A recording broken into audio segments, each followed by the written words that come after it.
Planet Mars foundation ವತಿಯಿಂದ 2025-26ನೇ ಸಾಲಿನಲ್ಲಿ SSLC ಹಾಗೂ PUC ತರಗತಿಯಲ್ಲಿ ಉತ್ತಮ ಸಾಧನೆಗೈದ ಸಂಸ್ಥೆಯ ವಿದ್ಯಾರ್ಥಿಗಳಿಗೆ ಅಭಿನಂದನಾ ಕಾರ್ಯಕ್ರಮ ಉಡುಪಿಯ ಕಲ್ಯಾಣಪುರದಲ್ಲಿ ನಡೆಯಿತು.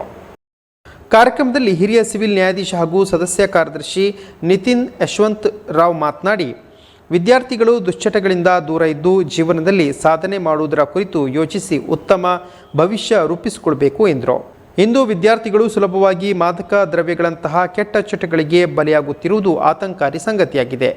ಮಕ್ಕಳು ಅನಗತ್ಯವಾಗಿ ಟಿವಿ ಮತ್ತು ಮೊಬೈಲ್ ಮತ್ತಿತರ ಸಾಮಾಜಿಕ ಜಾಲತಾಣಗಳಿಗೆ ಪ್ರೇರಿತರಾಗಿ ತಮ್ಮ ಭವಿಷ್ಯ ಹಾಳು ಮಾಡಿಕೊಳ್ಳುತ್ತಿದ್ದಾರೆ. ಈ ಬಗ್ಗೆ ಪೋಷಕರು ಕೂಡ ತಮ್ಮ ಮಕ್ಕಳ ಮೇಲೆ ನಿಗಾ ವಹಿಸಬೇಕು. ಮಕ್ಕಳು ಕಲಿಕೆಯ ಅವಧಿಯಲ್ಲಿ ಉತ್ತಮ ಹವ್ಯಾಸ ರೂಢಿಸಿಕೊಳ್ಳುವತ್ತ ಆಲೋಚನೆ ಮಾಡಬೇಕು. ಪಾಲಕರು ತಮ್ಮ ಮಕ್ಕಳ ಚಲನವಲನದ ಬಗ್ಗೆ ನಿಗಾ ವಹಿಸದಿದ್ದರೆ ಮುಂದೆ ಅವರ ಭವಿಷ್ಯ ಮುಸುಕಾಗಲಿದೆ ಎಂದರು. ಕಾರ್ಯಕ್ರಮದಲ್ಲಿ ಮುಖ್ಯ ಅತಿಥಿಯಾಗಿ ಆಗಮಿಸಿದ ಕಲ್ಯಾಣಪುರ ಮಿಲಗ್ರಿಸ್ ಕಾಲೇಜಿನ ಪ್ರಾಂಶುಪಾಲರಾದ ಡಾಕ್ಟರ್ ವಿನ್ಸೆಂಟ್ ಆಳ್ವಾ ಮಾತನಾಡಿ, ಯಾವುದೋ ಕಾರಣಗಳಿಗಾಗಿ ಅನಾಥರಾಗಿ, ನಿರ್ಗತಿಕರಾಗಿ ಹಾಗೂ ಅವಕಾಶ ವಂಚಿತ ಹೆಣ್ಣು ಮಕ್ಕಳಿಗೆ ಉತ್ತಮ ಶಿಕ್ಷಣದೊಂದಿಗೆ ಭವಿಷ್ಯ ರೂಪಿಸಿಕೊಳ್ಳಲು ರಾಧಾಬಾಬು ಫೌಂಡೇಶನ್ ಪ್ರಾಯೋಜಿತ ಪ್ಲಾನೆಟ್ ಮಾರ್ಸ್ ಸಂಸ್ಥೆ ಕಳೆದ 10 ವರ್ಷಗಳಿಂದ ಶ್ರಮಿಸುತ್ತಿದೆ. ಇಲ್ಲಿನ ವಿದ್ಯಾರ್ಥಿಗಳು ತಮಗೆ ಲಭಿಸಿದ ಅವಕಾಶವನ್ನು ಗಳಿಸಿಕೊಂಡು ಶೈಕ್ಷಣಿಕವಾಗಿ ಪ್ರಗತಿ ಹೊಂದಲು ಪೂರಕ ವಾತಾವರಣವನ್ನು ಸಂಸ್ಥೆ ನೀಡಿದ್ದು, ವಿದ್ಯಾರ್ಥಿಗಳು ಮುಂದೆ ಸಂಸ್ಥೆಯ ಅಭಿವೃದ್ಧಿಗೆ ಸಹಕಾರ ನೀಡಬೇಕು ಎಂದರು. ಕಾರ್ಯಕ್ರಮದಲ್ಲಿ 2025-26ನೇ ಸಾಲಿನಲ್ಲಿ SSLC ಹಾಗೂ PUC ತರಗತಿಯಲ್ಲಿ ಉತ್ತಮ ಸಾಧನೆಗೈದ ಸಂಸ್ಥೆಯ ವಿದ್ಯಾರ್ಥಿಗಳನ್ನು ಗೌರವಿಸಲಾಯಿತು.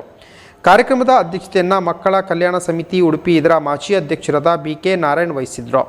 ಕಾರ್ಯಕ್ರಮದಲ್ಲಿ ಬಾಲನಿಕೇತನ ಸಂಸ್ಥೆ ಉಡುಪಿ ಇದರ ಕಾರ್ಯದರ್ಶಿ ರಾಮಚಂದ್ರ ಉಪಾಧ್ಯಾಯ, ಸಾಮಾಜಿಕ ಕಾರ್ಯಕರ್ತ ವಿಶ್ವಶೆಟ್ಟಿ ಅಂಬಲಪಾಡಿ, ಪ್ಲಾನೆಟ್ ಮಾರ್ಸ್ ಸಂಸ್ಥೆಯ ಅಧ್ಯಕ್ಷರಾದ ದೀಪ್ತಿ ಸುವರ್ಣ, ಉಪಾಧ್ಯಕ್ಷರಾದ ಹರೀಶ್ ಕೋಟ್ಯಾನ್, ಕೋಶಾಧಿಕಾರಿ ರೋಸ್ಲಿನ್ ಕ್ರಾಸ್ತಾ ಉಪಸ್ಥಿತರಿದ್ದರು.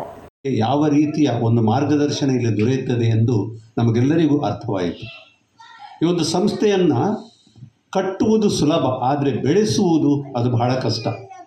10 ವರ್ಷದಲ್ಲಿ ವಿಶ್ವಸ್ತ ಮಂಡಳಿಯಲ್ಲಿದ್ದಂಥ ದೀಪ್ತಿಯವರು, ಹರೀಶ್ರವರು, ನಮ್ಮ ರೋಸ್ಲಿನ್ರವರು, ಉಳಿದಂಥ ವಿಶ್ವಸ್ತ ಮಂಡಳಿಯ ಸದಸ್ಯರಲ್ಲಿ ಕೇಳಿದರೆ ಅದು ಎಷ್ಟು ಕಷ್ಟದಿಂದ ಸಂಸ್ಥೆಯನ್ನು ಬೆಳೆಸ್ತಾ ಇದ್ದಾರೆ, ಎಷ್ಟು ಕಷ್ಟದಿಂದ ಈ ಹೆಣ್ಣು ಮಕ್ಕಳ ಮುಖದಲ್ಲಿ ನಗುವನ್ನು ಮೂಡಿಸಲಿಕ್ಕೆ ಪ್ರಯತ್ನ ಮಾಡ್ತಾರೆ ಅನ್ನೋದನ್ನು ನಾವು ತಿಳಿದುಕೊಂಡ್ರೆ ಅದು ಬಹಳ ಒಂದು ಖುಷಿ ಕೊಡುವಂಥ ಸಂಗತಿ. ದೇವರು ಅದನ್ನು ಒಪ್ಪಿಕೊಳ್ಳುವಂತಹ ಹಾಗೂ ದೇವರು ಅದನ್ನು ಒಲಿಸಿಕೊಳ್ಳುವಂಥ ಹಾಗೂ ದೇವರು ಹರಸಿಕೊಳ್ಳುವಂಥ ಒಂದು ಕಾರ್ಯಕ್ರಮ ಇಲ್ಲಿ ನಡೆಯುತ್ತಾ ಇದೆ. ಒಂದು ಸಂಸ್ಥೆ, ಈ ಪ್ಲಾನೆಟ್ ಮಾರ್ಸ್ ಅನ್ನುವ ಸಂಸ್ಥೆ, ಪ್ಲಾನೆಟ್ ಮಾರ್ಸ್ ಅಂತ ಹೇಳಿದ್ವಿ. ಆ ಮಾರ್ಸ್ ನನಗೆ ತಿಳಿದ ಪ್ರಕಾರ 4 ಫ್ರೆಂಡ್ಸ್ನವರ ಹೆಸರಿನ ಫಸ್ಟ್ ಲೆಟರ್ ಅದು. ಆದರೆ ಅದು ಪ್ಲಾನೆಟ್ ಮಾರ್ಸ್ ಆಯಿತು. ಭಾಳ ಚಂದವಾದಂಥ ಒಂದು ಹೆಸರಿಟ್ಟು ಈ ವಿವಿಧ ಕಡೆಯಲ್ಲಿ, ಮುಖ್ಯವಾಗಿ ಉತ್ತರ ಕರ್ನಾಟಕ, ಮೈಸೂರು, ಬೆಂಗಳೂರು ಆ ಕಡೆಯಲ್ಲಿ ಈ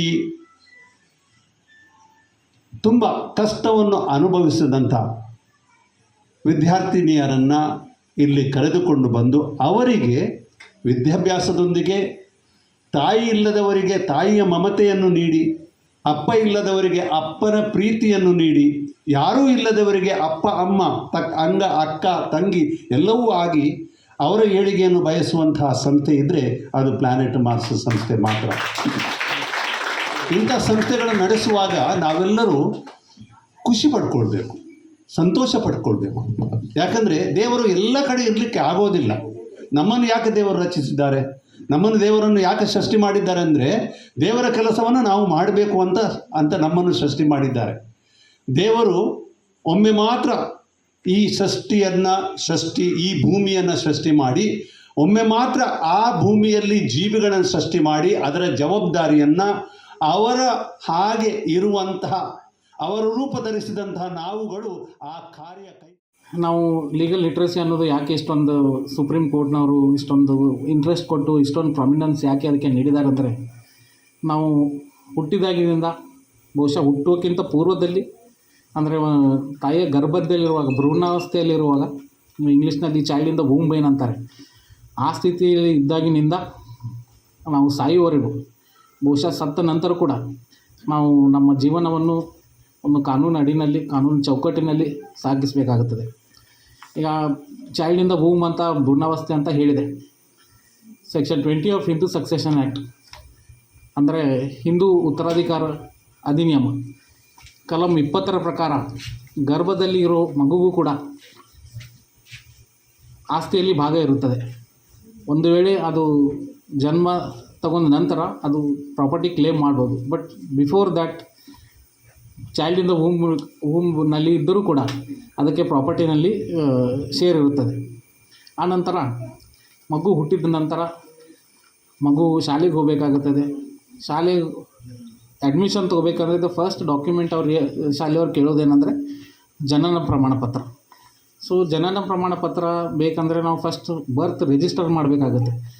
ಮಗು ಹುಟ್ಟಿದ 21 ದಿನಗಳ ಒಳಗೆ ನಾವು ಆ ಮಗುವಿನ ಜನನವನ್ನು ಪೋಷಕರಾಗಿ ಅಥವಾ ಕುಟುಂಬದ ಒಬ್ಬ ಹಿರಿಯ ಕರ್ತನಾಗಿ ಕನ್ಸರ್ನ್ಡ್ ರಿಜಿಸ್ಟರ್ನಲ್ಲಿ ನೋಂದಣಿ ಮಾಡಬೇಕಾಗುತ್ತದೆ. ಈಗ ಹಳ್ಳಿಗಳಲ್ಲಿ ಗ್ರಾಮ ಪಂಚಾಯಿತಿ ಅಥವಾ ಅಂಗನವಾಡಿ ಇರುತ್ತದೆ. ತಾಲೂಕಾ ಮಟ್ಟದಲ್ಲಿ ತಹಸೀಲ್ದಾರ್ ಅಥವಾ CO ಇರ್ತಾರೆ. ಡಿಸ್ಟ್ರಿಕ್ಟ್ ಮುನ್ಸಿಪಾಲ್ಟಿ ಏರಿಯಾದಲ್ಲಿ ಕಮಿಷನರ್ ಇರ್ತಾರೆ. ಸೊ ಮಗು ಹುಟ್ಟಿದ 21 ದಿನಗಳಲ್ಲಿ ಆ ಮಗುವಿನ ಜನನವನ್ನು ನೋಂದಣಿ ಮಾಡಬೇಕಾಗುತ್ತದೆ.